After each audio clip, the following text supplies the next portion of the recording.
So, with the news of Liverpool signing Federico Chiesa for a stupid amount of money, just did a video on that. Check it out after this one if you so please. I don't know how long this video will go for, but Mamardashvili coming in as well. He's for next season at least from June 2025. He shall be a Liverpool player officially, I would think.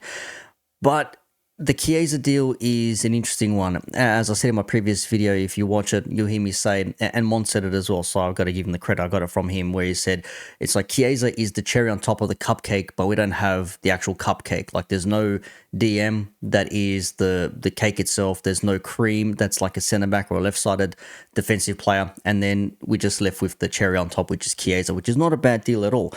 But as I've been saying, for Liverpool, I expect us to at least at minimum finish in third position. If we finished in third last season, I don't know why I got earbuds in, I'm not even listening to anything. If we finished in third last season, I expect us to finish in third again come the end of this season. And why I say that is because if the team was good enough last year, it should be more than good enough this year. And if Slot is going to be a little bit more reserved and not play this gung-ho rock and roll heavy metal football, I heard someone say, I saw it on Twitter, someone tweeted something like Liverpool went from playing heavy metal rock to progressive rock, which is a little bit funny. So it's calculated, taking your chances, not risking it a lot, and we'll get to a couple of relatively well-known football YouTube personalities or pundits, if you will. I wouldn't classify them as such, but they feature on some media channels, so I guess they must be. Yeah, one of them, at least, especially flip-flopper as he is, and the other one's just always depressed non-stop about the Liverpool style. But I'm not here to speak about Liverpool specifically. Like I said, we get a couple more players in. If we get the left-sided defensive player, we get an actual DM at some point, miraculously in the next 48 hours, if it may be, or 72, however long it's going to be. Maybe we might be able to do something throughout the season, but that's yet to be seen. So I expect us to, at minimum, finish third. If we finish outside the top four, it'll be an absolute failure of a season. Absolute failure of a season if we don't get players in to cover certain positions, as I've just explained. Now, for the other clubs, well, now it's a battle of who's going to finish in the top four, because a lot of teams now are touting themselves as being top four contenders. You've got Manchester United, you've got Chelsea, you've got Tottenham Hotspur, and of course you've got the outsiders, which they're in a league of their own, Arsenal and Man City. They're touted as being the 1 and 2 teams. Who's going to finish in 1 and 2? We'll wait and see what happens. But you've got Arsenal and City. Now, Arsenal, as it stands, they've only signed Calafiori and Marino right now. But they do have the likes of Saka, Odegaard, Rice, Saliba, Gabriel, Raya, Havertz, to name a few, yeah? Came so close last season without a striker. Are they going to go for an Osimhen, or is he maybe still going to go to Chelsea? Are they going to try and go in again for a Gyökeres? Are they going to try and go in for a Darwin Nunez maybe? Who the hell knows? City, they brought in Savinho, and Gundogan is back again. But they do have, of course, remember, player of the season last year, Foden, Haaland, De Bruyne, Doku, Akanji, Edison. They got a stack squad as well. Pep is going to try and go for 5 in a row. Never been done before. But when you look at the other teams that are competing for the top 4 positions, so if we've got Liverpool in third, for me at least, then who's going to finish in the 4th place? Well, with Manchester United, they're still in a bit of a shambles at the moment. Look, I'm going to be real. I haven't seen enough of them this season to judge whether they're going to finish in a good position or a bad position. But they do have now the likes of Yoro, unfortunately injured, De Ligt, Mazraoui, Xerxes, Ugarte has just been confirmed. Are they going to bring in Sterling as well from Chelsea? We'll see what happens. But they do have Rashford, who still hasn't been the best of late. Casemiro, maybe he's got a new wind of life. Mano, the emerging midfielder. They've got Garnacho, who's trying to, take that, right wing or left wing position. Amad Diallo. Of course, they've got Martinez in the defensive line as well. So there is still some players in that, but are they good enough to crack it into the top 4 with Erik ten Hag at the helm? With Chelsea, everyone knows Chelsea's story. I just spent a whole hour and a half looking at Chelsea alongside Tottenham Hotspur with Don and Deji and how they view their clubs. But Chelsea, they've brought in this window at a minimum. I think they've brought in a stupid amount of players, but at a minimum, the big hitters, Pedro Neto, João Felix, Dewsbury Hall, Jorgensen, maybe Osimhen. If it doesn't go to Arsenal, will he go to Chelsea? Sancho, are they going to do a swap with Sterling with Manchester United? We'll see what happens. But they do have Nico Jackson. They've got Cole Palmer. They've got Caicedo, Enzo, Lavia, Madueke, who's on a hat trick now. Apparently, he's like, the next best thing in the world in football on the right wing. And Nkunku, who can still do bits, obviously, when he's fit. And of course, they do have still Enzo Fernandez, as many people want to maybe tout him as being a talent or not. They still have that player. But we know with Enzo Maresca, is there something in that team that we are yet to see? I know some Chelsea fans big up their squad and say, we're going to do bits, we're going to win, we're going to do this, we're going to do that, blah, blah, blah. I don't know. All I've seen is one game where Wolves capitulated. They took advantage, and fair enough, you have to take advantage. You don't take advantage, you don't end up winning games. So fair enough on Chelsea on that front there. I'm not going to sit here and knock it back. You need to play, you need to score the goals. They did just that, fair enough. Tottenham Hotspur, they brought in Odebear, Solanke, Gray, Bergvall as their main guys, I should say. They still have from last season Heung-min Son, Dejan Kulusevski, Madison, Romero, Van de Ven, and their goalkeeper as well. I keep forgetting his name. Bloody hell. I forget the goalkeeper's name. I don't know why I didn't write it down. I just remember they got a Vicario. They got Vicario as well. Okay. But are Tottenham going to be the club that are going to sneak into that top four? Are they going to bang them all, as Deji says? Slap up everybody. They're going to slap up Arsenal. They're going to slap up Liverpool, United, Chelsea, City, everyone. I don't know. I don't see it. If they capitulate again like they did last season, definitely not. If players go missing through injury or suspension, probably not. If Ange Postecoglou doesn't change his tactics, probably not. So there is maybe something to be said in that squad there. Now, I will finalize this by saying I don't know who's going to finish in the top four. All I can hope is for Liverpool to finish in third, because I think that's at minimum where we should be based on last season and the players we've got at the moment, the players we've brought in. As it stands, we've got Chiesa. That's it. No new players have come in. Shit go. Well, what do you do? Good player. Hopefully stays fit. If he stays fit, I do think he'll do some bits for us.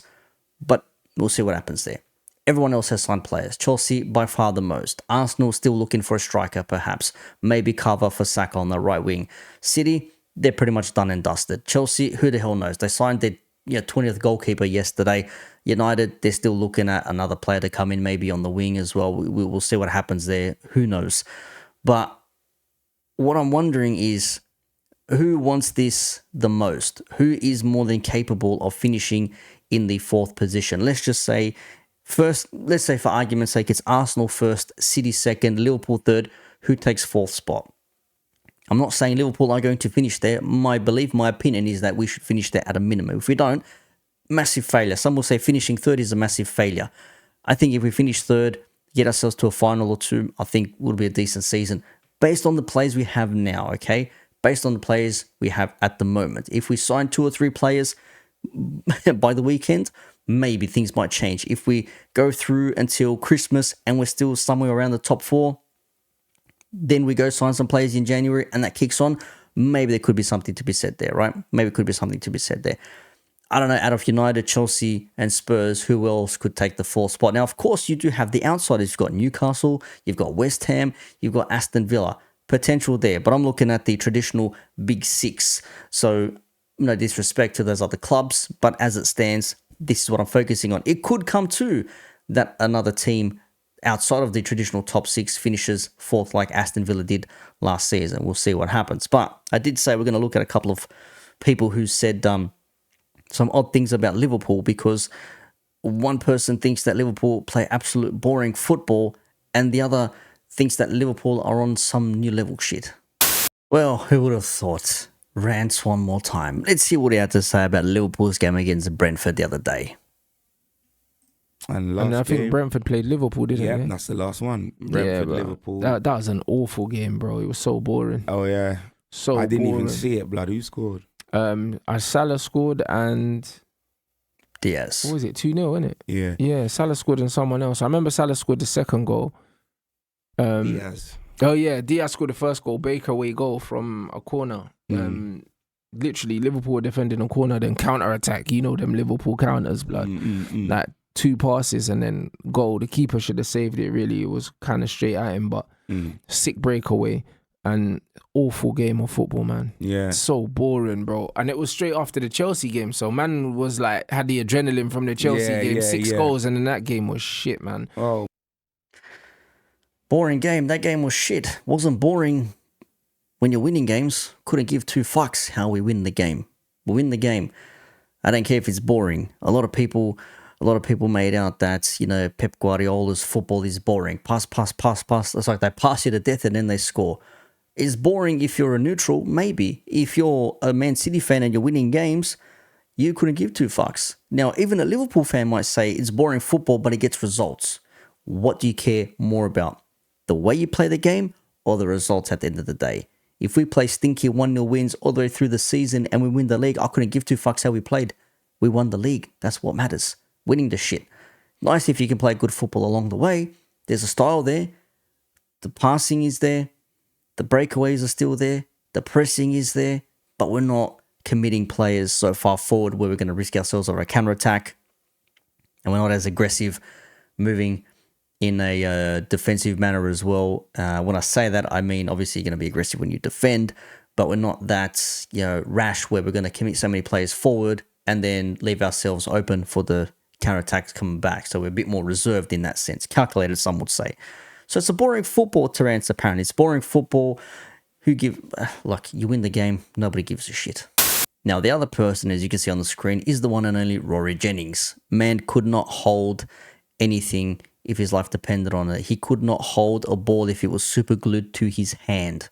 He'd always have to try and change it up somehow. But he reckons Liverpool are the best team so far. No two ways about it, Arne Slot is getting it right. I think it's fair to say that Liverpool have been the standout team in the Premier League so far. They've won both games. They haven't conceded a goal. Now, before I go any further, I need to just qualify something because I know that there are going to be some fans watching this, listening to this, that are going to be slightly irate because their team have also been impressive so far. Arsenal fans, for example. Don't care about Arsenal. They're expected to go up there. Manager, same players, additions, making them better, making them stronger. They're expected to be up there. I don't expect anything different. But for Liverpool, bit of a different scenario. Arne Slot coming in. Jurgen Klopp no longer there. The players from last season. One new signings come in. Will even play on the weekend. We shall see. This is what I'm saying. You've got two different sets of ways of thinking about football. One in Rans says it's boring, it's rubbish, it's whatever. I don't care. We get the result. The other says they're getting it right. They're playing, they're changing things up. They're doing this, they're doing that. He might think it's boring football as well, but at least he's saying it in like a positive way. Rance is just like, yeah, it's boring. Like, who cares? Whatever. Rory's at least making it like, oh, they're doing something fantastically well. You know, Brighton, City, and Arsenal, of course. But some of the comments in this, I just stop it. Like, it's crazy. Rory is genuinely a secret Liverpool and Arsenal fan. Ten Hag was right when he said Klopp's era's come to. Now it's Slot era. Okay, I didn't see that. There it is. Went from heavy metal to progressive metal. That's where I saw the comment there. There it is, another one as well. So there you can see the comments here. Yeah, it's early days still, but like I'm not getting myself too gassed up. But you can see the two different ways of thinking about things. So which one is it? A Liverpool boring or a Liverpool doing things right and getting things right? Well, you guys can decide. And you can let me know who's finishing in the top 4 as well while you're at it. We'll come revisit this at the end of the month. We'll see who maybe will be in what position come Christmas, Boxing Day. And then after the January, we'll see where the teams will finish at the end of the season.